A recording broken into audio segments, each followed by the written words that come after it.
वह भाद्रपद महीने की घनी अंधियारी रात थी। बरसात के साथ साथ बिजलियां जोर जोर से कड़क रही थी। हवा भी तूफानी रफ्तार से चल रहा था।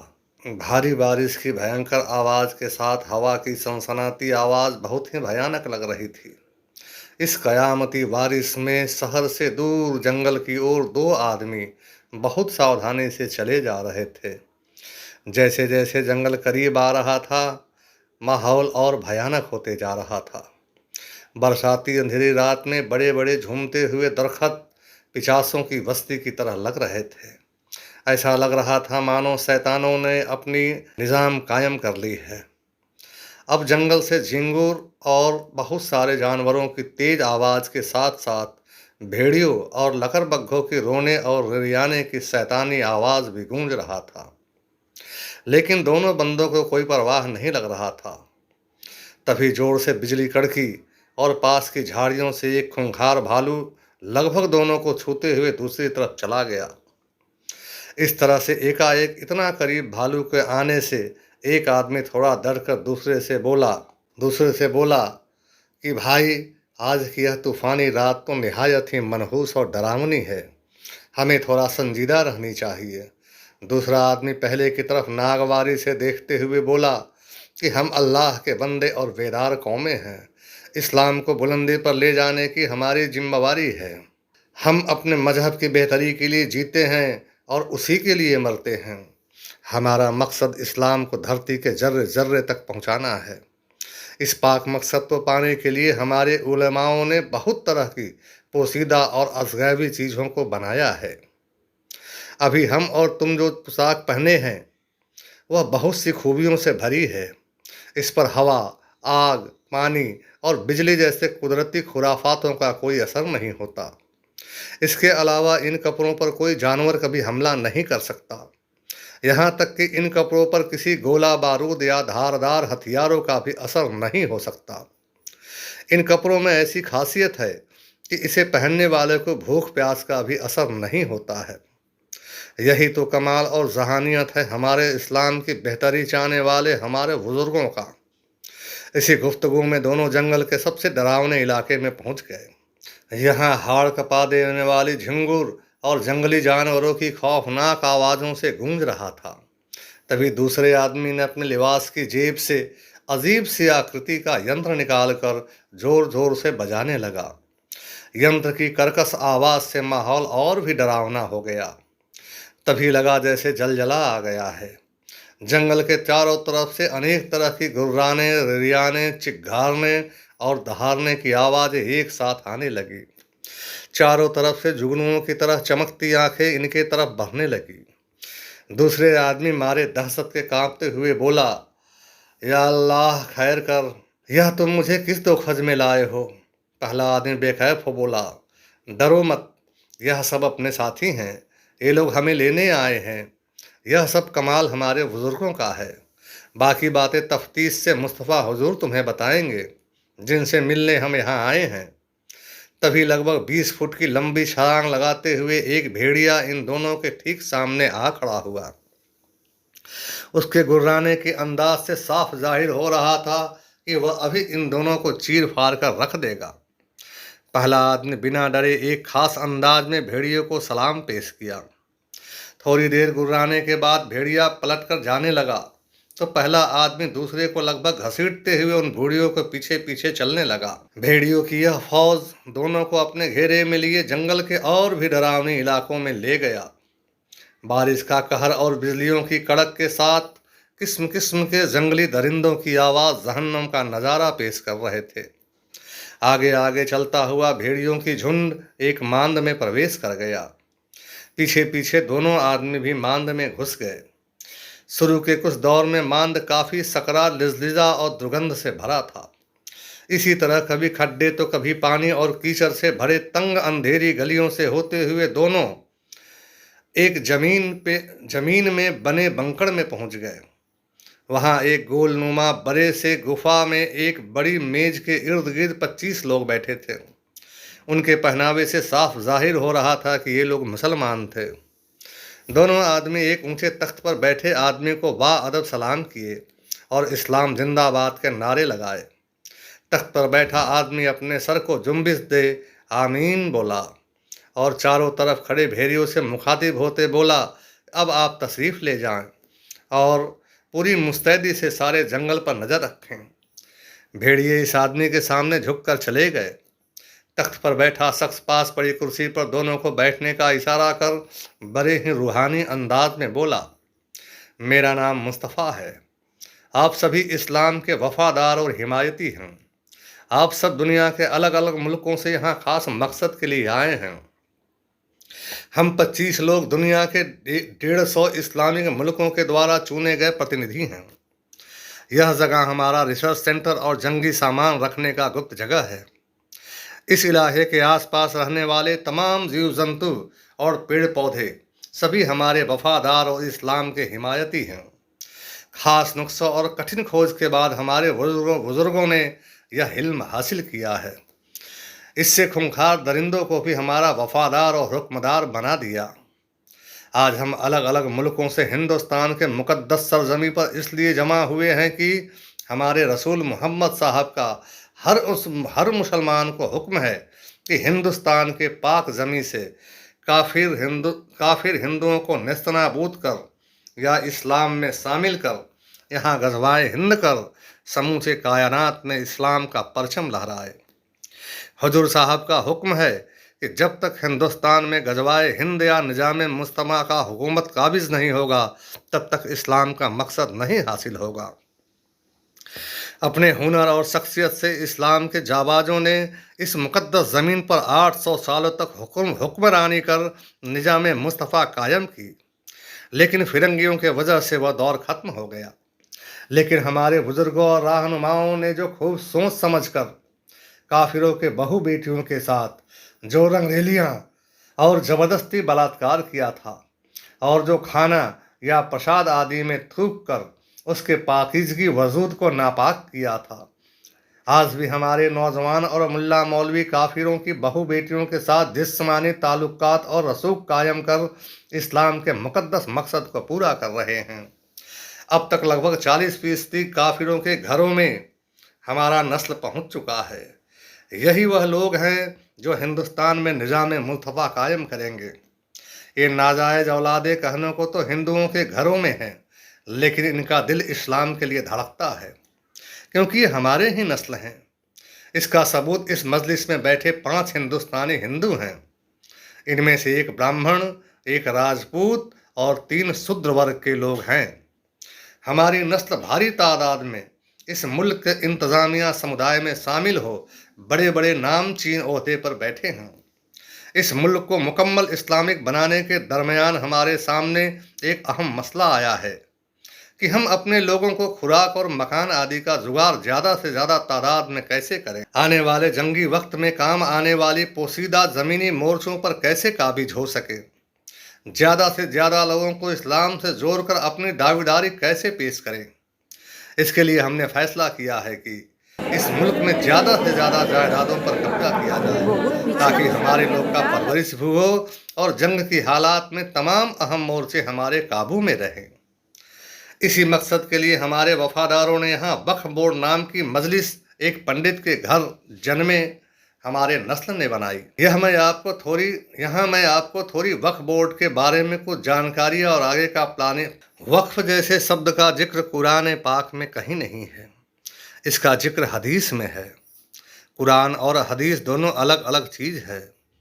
قرآن اللہ کی حکم ہے جو اللہ یا خدا کے زبان سے نکلی ہے، اور حدیث اللہ کے رسول پیغمبر محمد صاحب کے دوارا اپنے بندوں کو کہی گئی ہے۔ اب حدیث بھی 3 طرح کا ہے، پہلا حدیث، دوسرا سنت یا سنہ، اور تیسرا عمل۔ حدیث اسے کہتے ہیں جو محمد صاحب نے خود اپنے منہ سے بیان کی۔ سنہ یا سنت وہ ہے جو اس زمانے میں محمد صاحب نے خود عمل میں لائی اور لوگوں نے اسے پشت در پشت پھیلایا۔ عمل اسے کہتے ہیں جسے حضور صاحب کے زمانے میں لوگوں نے خود اپنے حساب سے تجویز کیا اور جس پر محمد صاحب نے اعتراض نہیں کیا، یہی حدیث ہے۔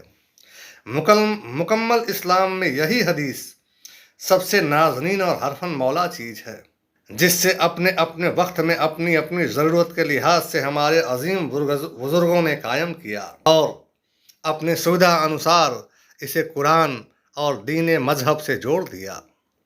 कुरान अल्लाह की नेमत है, जिसका इल्तजाए तराना मुफलिसी में भी खुश दिली के साथ इस्लामिक हुकूमत कायम करना और गजवाए हिंद है। इसमें कोई पाबंदियां नहीं थी, और अगर कहीं कोई नागवार बातें थी तो उसे अमल में लाना या न लाना के लिए अनेकों तरकीब भी नाजिल की गई थी। जैसे कुरान तो कई औरतों के साथ निकाह की हुक्म, बेवाओं और मजलूम खवातीनों की परवरिश और इज्जत अफजाई के नाम पर देता है, लेकिन इसका मरकजी मकसद काफिरों के माल असबाब को कब्जा कर उनके घरों के असमत से जिस्मानी ताल्लुकात कायम कर ज़्यादा से ज़्यादा अपनी नस्लों को बढ़ाना और अपने मजहब के खवातीनों को लावारिस न होने के लिए बनाया है। औरतें अगर लावारिस रहेंगी तो किस्म किस्म के मजहब और नस्ल के लोग उनके साथ जिस्मानी ताल्लुकात बनाएंगे और इस्लामी जगत में लावारिस और नाजायज़ नस्ल की लोगों की संख्या बढ़ जाएगी और फिर यह इस्लामी जमात कमज़ोर हो जाएगा, क्योंकि अलग अलग तरह के लोगों के अलग अलग जहानियत वाले लोग जन्म ले लेंगे और इस्लाम में रहकर भी इस्लाम को ही चुनौती देने लगेंगे। जैसे ही काफिरों के घर में पल रहे हमारी नस्ल काफिरों को ही चुनौती दे रही है, उसी तरह हमारे ही घर में पलकर हमारे नस्ल कल चुनौती देने लगेंगे। हमारे उलेमाओं की तालीमी इल्म और हदीस में वाखास लिखा है कि काफिरों और दुश्मनों को कत्ल कर डालो और उनकी खवातीनों और बेटियों से तब तक सामूहिक बलात्कार करो जब तक कि वो हमल से न हो जाएं। इसके बाद जो औलादें होंगी वह तुम्हारा होगा, जो अपने अपने घरों में अपने लोगों को चुनौती देगा और इस्लाम को फैलाएगा। मुसलमानों में खतना का भी यही मकसद है कि तुम जिस्मानी तौर पर ज़्यादा काबिल और ज़्यादा से ज़्यादा जिस्मानी ताल्लुकात कायम कर अपने नस्ल को बढ़ाने में काबिल हो। आलिम इस्लाम के तहत साहूकार और अमीर उमरा लोग यतीम और गरीब परिवारों के साथ साथ गैर मजहब के मानने वाली महिलाओं से नाजिल इस्लामिक संतानों को माकूल परवरिश कर उन्हें इस्लाम का झंडा बरदार बनाने की ख्वाहिश से अपने माल असबाब का कुछ भाग खैरात कर देते थे। चूँकि मकसद परवरिश था, इसलिए पेट भरने के लिए, ज़मीन और रहने के लिए मकान आदि का वक्फ या खैरात ज़्यादा तादाद में की जाती थी।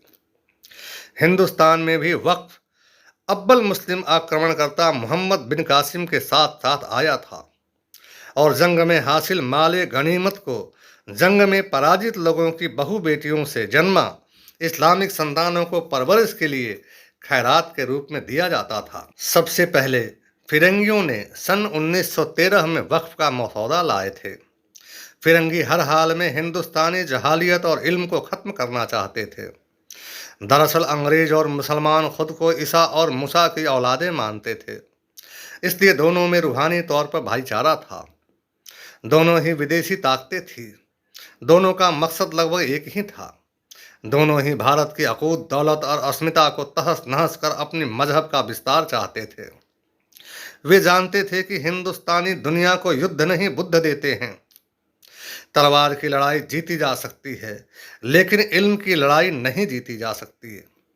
एक अकेला बुद्ध जब चीन, जापान, जावा, सुमात्रा, कंबोडिया और श्रीलंका जैसे मुल्कों को अपनी अकलियत और काबिलियत से जहनी तौर पर गुलाम बना सकता है, तो बाकी का क्या नहीं कर सकते हैं। ईसा और मूसा दोनों का मकसद एक था और इसी मकसद की पूर्ति के लिए वक्फ एक कारगर कोशिश थी।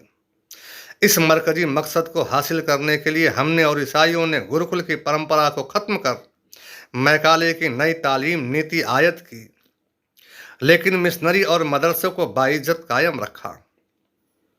सन 1954 में वक्फ बिल का कानून भारतीय संसद में लाया गया।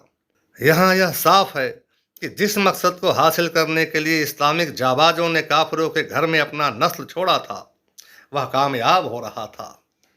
हालात साफ साफ गवाही दे रहे थे कि घर को जला रहा था घर के चिराग ने।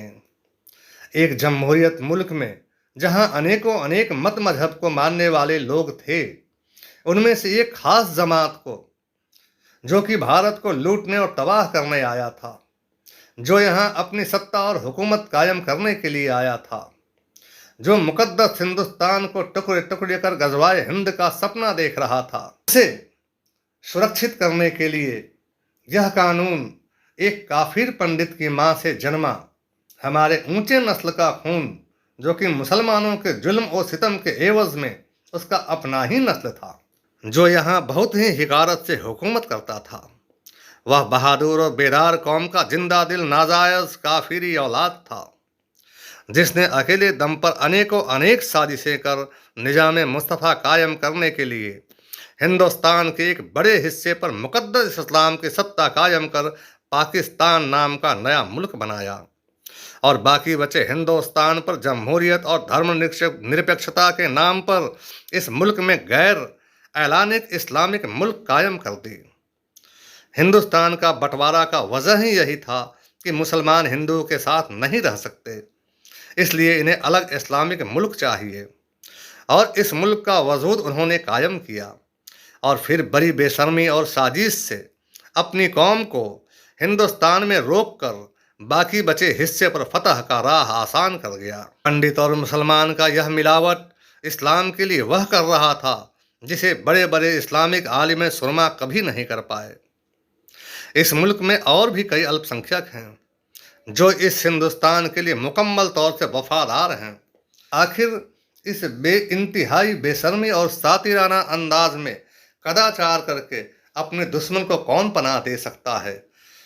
जाहिर है दुश्मन का दुश्मन दोस्त होता है। आज भी उसकी पीढ़ियां और हमारे नस्ल पूरे जोशो खरोश से इस्लाम की हैसियत को बुलंद करने में लगे हैं। नापाक माँ से पैदा पाक इंसान मनमानी तरीके से हमें 8% से 20% तक पहुंचाने का बेहतर रास्ता बनाया। उसने इस्लाम के सामने गुप्त शपथ ली थी कि उसके खानदान का कोई भी आदमी कभी किसी हिंदू से शादी नहीं करेगा। तब से अब तक पीढ़ियां दर पीढ़ियां गुजरती रही, लेकिन आज तक उसके किसी वारिस ने किसी हिंदू से शादी संबंध नहीं बनाए। अल्पसंख्यक मंत्रालय के अनुसार 8,65,646 संपत्तियां इसके नाम पर पंजीकृत है, लेकिन हकीकतन इसकी तादाद अंदाज से भी बहुत उम्दा है। हिंदुस्तान में रह रहे मुस्लिम समुदाय की तादाद दुनिया में रह रहे कई मुस्लिमों से ज़्यादा है। यानी वक्फ को कायम करने वाला का मकसद उसके यतीम बच्चे पूरे हैसियत से पूरा कर रहे थे। हमारे इतना तफ्तीश रखने का कारण यह है कि जब तक हिंदुस्तान में निजाम मुस्तफ़ा कायम नहीं होगा तब तक इस्लाम का मकसद नहीं पूरा होगा। और चाहे कोई भी हिंदुस्तानी कितना भी ताकत लगा ले, एक दिन भारत में फिर से इस्लामी हुकूमत कायम होकर रहेगी। इस मुल्क में सनातनियों के घर में छुपे इस्लामिक यतीम काफिरों के घर में रहकर भी इस्लाम की बेहतरी के लिए काम करने वाला हमारा नस्ल एक दिन रंग लाएगा। अगर आप इस पर गौर फरमाएंगे तो पाएंगे कि बड़े जातियों के घरों से यह सुर कम निकलता है और जिन्हें हम छोटी जाति या हरिजन कहते हैं, उनके जमात और मोहल्लों से। उसका मूल कारण था कि बड़े जाति के लोग इल्मी और बाहैसियत होते थे और गरीब तबके के पास कम साधन था, इसलिए यही लोग बर्बरता के लिए सबसे ज़्यादा मुस्लिम आक्रांताओं का शिकार हुए थे। उन्हीं की खवातीनों का सबसे ज़्यादा मात्रा में हमल रहने तक अमानुषी बलात्कार किया गया था। इस बलात्कार का एक मकसद था कि भारत को ज़्यादा से ज़्यादा खून में उतरकर अपनी तादाद बढ़ाओ। तादाद बढ़ाने के लिए आज भी निहायत बेहाई के साथ कानून रूप से हिंदुस्तान के हुक्मरान साथ दे रहे हैं, जैसे रोहिंग्याओं को ज़बरदस्ती कॉलोनियाँ बनाकर भारत में बसाना, ज़्यादा से ज़्यादा बच्चे पैदा करना, बहुविवाह, स्त्री को छोड़ने का तरीका इससे भी ज़्यादा आसान जितना शर्ट का निकाल कर रख देना, नाम और मजहब छुपाकर दूसरे मजहब के लड़कियों को प्रभावित कर लब जिहाद करना आदि। यह सौगात मुल्क के एक नहीं 3 टुकड़े छीन लेने वाली कौम को, जिसकी बर्बरता का जीता जागता सबूत भारत के कदम कदम पर बिखरा है, जिसकी गिद्ध दृष्टि भारत को इस्लामिक मुल्क बनाने की है, उसे यह सब कुछ जानते समझते पूरे होशे हवास में कानून बनाकर मनमानी करने की इजाज़त दी गई। क्या यह कोई हिंदू का सोच हो सकता है? कदापि नहीं। यह वही सोच और समूह है जिसका निर्माण जबरदस्ती भारी से भारी मात्रा में जिस्मानी ताल्लुकात बना करके बलपूर्वक किया गया था। धीरे धीरे खून की यह मिलावट गुणात्मक गति से दिन दुना रात चौगुना गति से फैलता चला जा रहा है और एक दिन गजवाए हिंद साकार होकर रहेगा। इसे और सफल बनाने के लिए हमारे उलेमाओं ने पूरी दुनिया को 3 भागों में बांट दिया। पहला दारुल इस्लाम, जहां शरीयत का नियम लागू है। दूसरा दारुल हर्ब, जहां सत्ता तो दूसरों का है लेकिन मुसलमानों ने समझौता कर लिया कि हम आपके साथ रह लेंगे। और तीसरा दारुल उलूम, यहाँ इस्लाम का सत्ता कायम करनी है। दारुल उलूम में मजहबी और दीनी तालीम के अलावा कुछ भी सीखना पढ़ना मना है। हाँ, कुछ लोग हैं जो हर तरह की तालीम हासिल कर सकते हैं। यह वही अमीर और अशराफिया जमात है जिसके ऊपर इस्लाम को फैलाने की जिम्मेदारी है।